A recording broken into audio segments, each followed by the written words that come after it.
Hello gang, and welcome back to Alien Protocols, the Advanced Protocols Data Project. So what we have here is the electromagnetic spectrum. It represents the ability and the power and frequency and names of different energetic photons.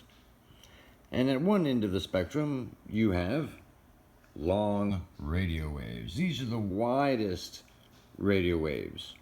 Literally, the waves can be as big as a building. Very long wavelengths. But as they get shorter, you get into AM and FM radio waves, and then you move out of radio waves completely into microwaves, and then into infrared, and then this tiny little section right here, if you break it open here, those are all the colors we see in the visible spectrum. So this is where humans see, only right here, this little tiny sliver, and this is everything else in the universe. These things are all happening all around us. We just can't see them. All we really need to see, over time, evolution has determined that this is the most useful range for us. And of course, then you have ultraviolet, X-rays, gamma rays. I don't know what it calls it here. It looks like some, I guess that's the gamma symbol.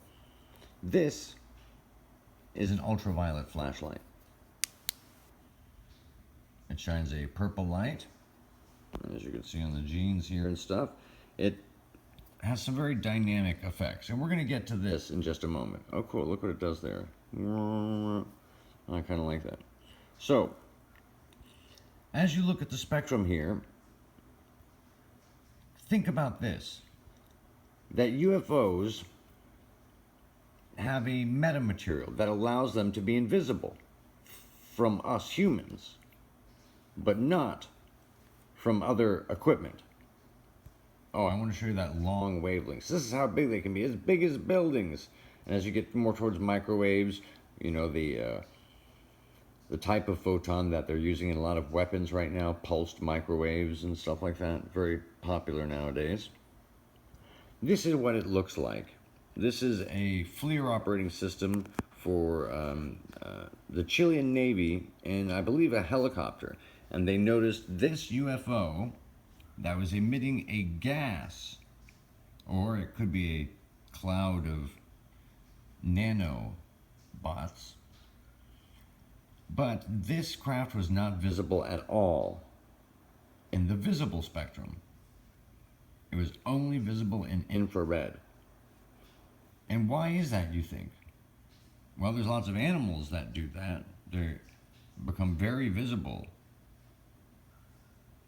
in the ultraviolet or infrared spectrum. Well, the reason why they do it is as an obvious camouflage technique. And they utilize a metamaterial to camouflage themselves. And this metamaterial allows for this camouflage. So if these craft choose, they can become invisible. So why would you keep a flashlight like this around when you do CE5s? Well, I think you can put the pieces together, can't you? It's a remote chance that they would get close enough to be in range of the flashlight, but it might be neat to find out.